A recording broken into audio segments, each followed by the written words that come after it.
जरूरी नहीं कि रोने से कमजोर हों। रोने के बहुत से फायदे भी हैं। ये मत सोचिए कि रोना केवल आपकी कमजोरी को दिखाता है या केवल कमजोर लोग ही रोते हैं, बल्कि साइंस के तमाम अध्ययन बताते हैं, यानी कि डॉक्टर्स भी कहते हैं कि रोना हेल्थ में एक खास रोल निभाता है। अगर आप रोते हैं तो इससे हेल्थ और मूड के हिसाब से बहुत अच्छा माना जाता है। इसके बहुत से फायदे भी होते हैं। डॉक्टर्स का कहना है कि महिलाएं महीने में औसतन करीबन 3.5 बार रोती हैं और पुरुष 1.9 बार। रोने को कमजोरी की निशानी माना जाता है, लेकिन डॉक्टर्स का कहना है कि रोना बहुत जरूरी है। यह हेल्थ के लिए बहुत फायदेमंद होता है। रोने से शरीर और दिमाग दोनों पर पॉजिटिव असर पड़ता है, इसलिए रो लेने में कोई बुराई नहीं है। किसी को अंदाज भी नहीं था कि रोने का रिश्ता आंसुओं से कैसे बन जाता है। तब साइंटिस्ट डेनिस ने पहली बार बताया कि आंसू दरअसल आते कहां से हैं।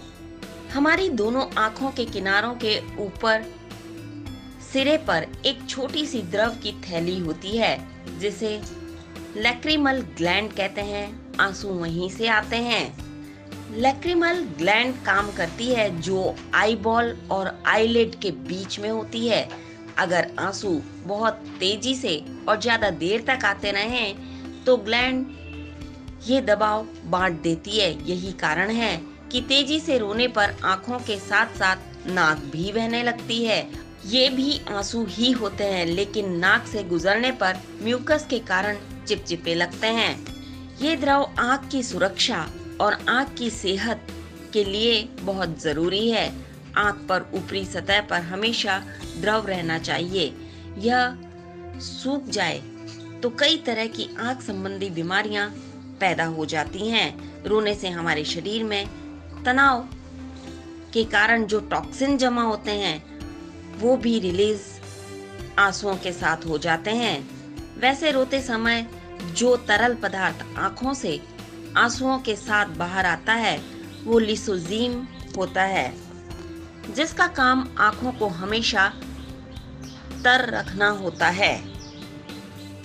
डॉक्टर्स का कहना है कि लिसोजीम में कई एंटीबैक्टीरियल तत्व होते हैं जो आंखों को बैक्टीरिया से बचाते हैं।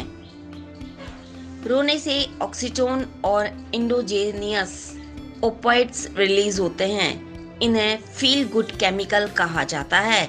ये हमारे स्ट्रेस मैनेजमेंट के लिए जरूरी हैं और बेहतर फील के लिए भी।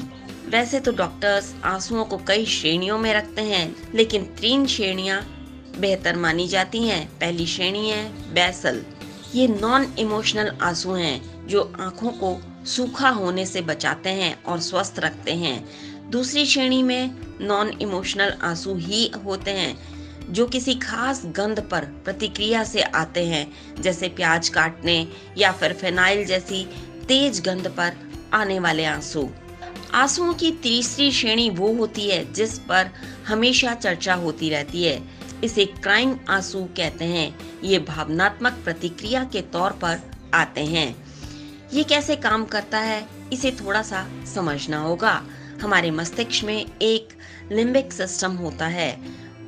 ये वही हिस्सा है जिसमें ब्रेन का हाइपोथैलेमस होता है। ये नर्वस सिस्टम से सीधा संपर्क में होता है।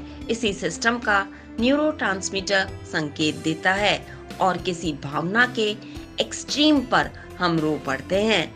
ये केवल दुख ही नहीं बल्कि गुस्सा या फिर डर भी हो सकता है। डॉक्टर्स के अनुसार रोने के बाद आप हल्का महसूस करेंगे। तनाव और दबाव कुछ हद तक खत्म हो जाएगा।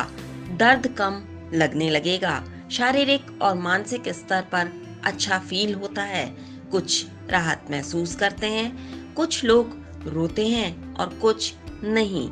कुछ के लिए रोना आसान है, लेकिन कुछ लोगों के लिए बिल्कुल भी आसान नहीं। लेकिन अगर आप ज्यादा रो रहे हैं तो फिर ये डिप्रेशन का संकेत भी हो सकता है।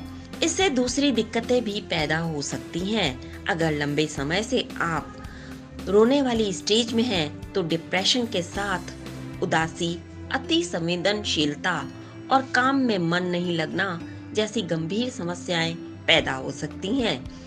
ऐसे में तुरंत डॉक्टर का रुख करना चाहिए। ये स्थिति तनाव, उदासी को और ज्यादा बढ़ा सकती है। सोने में अनिद्रा जैसी शिकायत को जन्म दे सकती है। इस तरह से रोने को खराब रोना माना जाता है। अगर आप नहीं रो पा रहे हैं, तब भी ये मामला डिप्रेशन से जुड़ा हो सकता है, जिसे मेलेनकोलिक डिप्रेशन कहा जाता है। कुछ लोगों को रोने के बाद भी आंसू नहीं निकलते। ऐसे में डॉक्टर के पास जरूर जाना चाहिए। कुल मिलाकर देखा जाए तो रोना दो तरह का होता है।